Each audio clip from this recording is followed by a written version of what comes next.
একটি সফল স্টার্টআপের ভিত্তি হলো একটি বাস্তব সমস্যা প্লাস একটি কার্যকরী সমাধান। আসসালামু আলাইকুম, আমি শাহ মোবারক। আমি উদ্যোক্তাদের ডেভেলপমেন্টের বিভিন্ন বিষয় নিয়ে আমি ধারাবাহিক আলোচনা করতেছিলাম। আজকে আমি আলোচনা করব সমস্যা খোঁজার কার্যকর পদ্ধতি। স্টার্টআপের সবচেয়ে গুরুত্বপূর্ণ ধারণাগুলোর একটি হলো সমস্যা সঠিকভাবে খুঁজে বের করা। অনেক উদ্যোক্তা ভালো আইডিয়া খুঁজতে সময় ব্যয় করেন, কিন্তু বাস্তবে সফল স্টার্টআপ শুরু হয় বাস্তব সমস্যাকে গভীরভাবে বোঝা থেকে। সমস্যা খুঁজে বের করার জন্য কয়েকটি কার্যকর পদ্ধতি আছে। আজকে আমরা এই কার্যকর কিছু পদ্ধতি নিয়ে আলোচনা করব। এই পদ্ধতিগুলির মধ্যে মূলত আসলে তিনটা পার্ট। একটা হচ্ছে পর্যবেক্ষণ, একটা ইন্টারভিউ, আর এটা হচ্ছে পার্সোনাল এক্সপিরিয়েন্স। এই তিনটা বিষয় নিয়ে আমি ইনশাল্লাহ আজকে আলোচনা করব।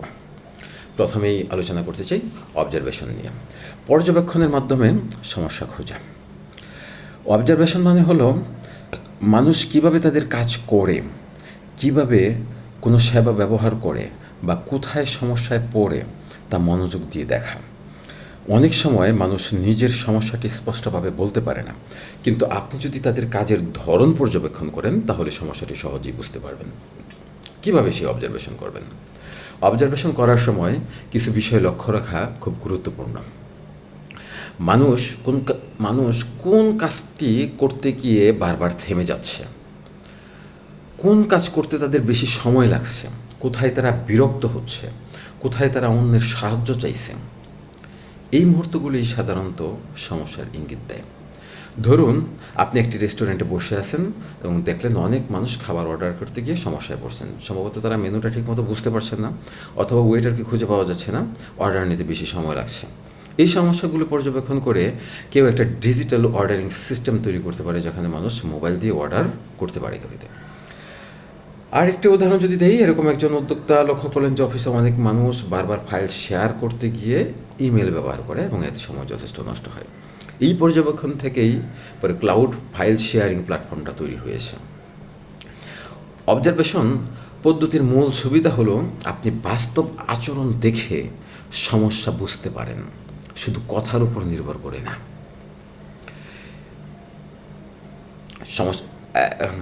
এরপর আমরা যেটা করতে পারি সেটা হচ্ছে তাদের ইন্টারভিউ নিতে পারি। 2 নম্বর পদ্ধতির কথা বলবো ইন্টারভিউ। মানুষের সাথে কথা বলে সমস্যা খোঁজা যেতে পারে। সমস্যা খুঁজে বের করার এটা একটা কার্যকরী পদ্ধতি, ইন্টারভিউ বা সাক্ষাৎকার।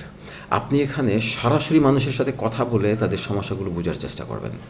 এটি স্টার্টআপ গবেষণার একটি গুরুত্বপূর্ণ অংশ। ইন্টারভিউ করার সময় কী প্রশ্ন করবেন? সাক্ষাৎকার নেওয়ার সময় এমন প্রশ্ন করতে হবে যাতে মানুষ তাদের অভিজ্ঞতা শেয়ার করে স্বেচ্ছায়। এর মধ্যে কিছু কার্যকরী প্রশ্ন এরকম হতে পারে: আপনার কাজের সবচেয়ে কঠিন অংশ কোনটি? কোন কাজটি করতে সবচেয়ে বেশি সময় লাগে? এই সমস্যাটি আপনি এখন কিভাবে সমাধান করেন? যদি এই সমস্যার একটা ভালো সমাধান থাকতো, আপনি কি সেটি ব্যবহার করতেন? এই ধরনের প্রশ্ন মানুষকে তাদের বাস্তব অভিজ্ঞতা সম্পর্কে বলতে সাহায্য করে। ইন্টারভিউ করার সময় আমরা কিছু ভুল করে ফেলি, যে ভুলগুলি আসলে টোটালি অ্যাভয়েড করা উচিত। অনেক উদ্যোক্তা সবচেয়ে বড় যে ভুলটা করেন সেটা হচ্ছে তারা সরাসরি তাদের আইডিয়া সম্পর্কে জানতে চায়। যেমন, আমি যদি এমন একটা অ্যাপ বানাই, আপনি কি ব্যবহার করবেন? এই ধরনের প্রশ্ন সাধারণত সঠিক তথ্য দেয় না, কারণ মানুষ অনেক সময় ভদ্রতার খাতিরে বলে হ্যাঁ আমি ব্যবহার করব। বরং প্রশ্ন করা উচিত সমস্যা সম্পর্কে, আইডিয়া সম্পর্কে না। ধরুন, আপনি ফ্রিল্যান্সারদের নিয়ে একটি স্টার্টআপ শুরু করতে চান। আপনি কয়েকজন ফ্রিল্যান্সারের কাছে কথা বললেন এবং জানতে পারলেন বিদেশ থেকে পেমেন্ট পাওয়াটা কঠিন, টাকা পেতে দেরি হয়, ফি অনেক বেশি। এই সাক্ষাৎকার থেকে আপনি বুঝতে পারলেন যে এখানে একটি ফিনান্সিয়াল সার্ভিস বা এইরকম একটা স্টার্টআপের সুযোগ আছে। সমস্যা খোঁজার জন্য আমরা আরেকটা বিষয় ব্যবহার করতে পারি, সেটা হচ্ছে পার্সোনাল এক্সপিরিয়েন্স। নিজের অভিজ্ঞতা থেকে সমস্যা খোঁজা এটা আরও অনেক বড় একটা স্টেপ। অনেক সফল স্টার্টআপ প্রতিষ্ঠাতা তাদের নিজের সমস্যা সমাধান করতে গিয়ে ব্যবসা শুরু করেছেন। কারণ যখন একটি সমস্যা আপনি নিজে বারবার অনুভব করছেন, তখন আপনি সেটাকে গভীরভাবে বুঝতে পেরেছেন। নিজের সমস্যার উপর কাজ করার কয়েকটা সুবিধা আছে। সমস্যাটা আপনি ভালোভাবে বুঝেন, সমাধান তৈরি করা সহজ হয়, ব্যবহারকারীর দৃষ্টিভঙ্গি বোঝা যায়। ধরুন আপনি একজন অনলাইন সেলার এবং দেখলেন যে অর্ডার, ইনভেন্টরি এবং কাস্টমার ম্যানেজ করা খুব কঠিন। এই সমস্যা সমাধানের জন্য আপনি একটি ছোট সফটওয়্যার টুল তৈরি করলেন। যদি এই সমস্যাটি অন্য সেলারদেরও থাকে, তাহলে সেটি একটি সফল স্টার্ট-আপে পরিণত হতে পারে। অনেক বড় কোম্পানিও প্রতিষ্ঠাতাদের ব্যক্তিগত সমস্যা সমাধান থেকে শুরু হয়েছে, কারণ তারা সেই সমস্যাটি গভীরভাবে বুঝতে পেরেছিলেন।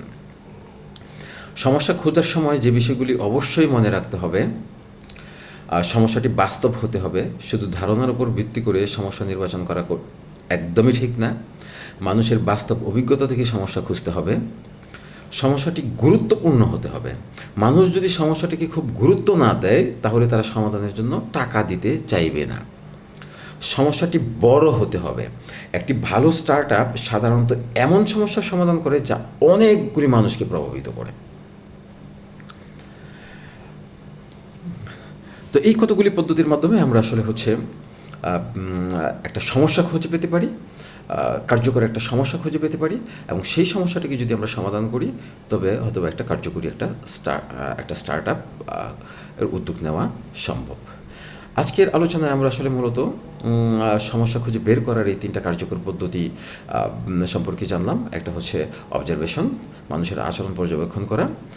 একটা হচ্ছে ইন্টারভিউ বা মানুষের সাথে কথা বলে সমস্যাগুলি খুঁজে বের করা।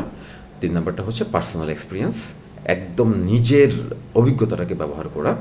এই 3টা পদ্ধতি ব্যবহার করলে একজন উদ্যোক্তা সহজেই বাস্তব এবং গুরুত্বপূর্ণ সমস্যা খুঁজে বের করতে পারেন। কারণ সফল স্টার্ট আপের ভিত্তি হলো একটি বাস্তব সমস্যা এবং একটি কার্যকর সমাধান। তো আজকের মতো আমি এইখানেই বিদায় নিতে চাচ্ছি।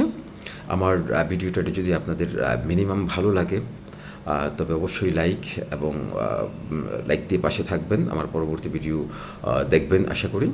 আর আপনার পরিচিত উদ্যোক্তারা যারা আছে তাদেরকে মেনশন করে দিতে পারেন, অথবা ভিডিওটা তাদের জন্য শেয়ার করতে পারেন। আমার পেজের সাথেই থাকুন। ধন্যবাদ। আসসালামু আলাইকুম।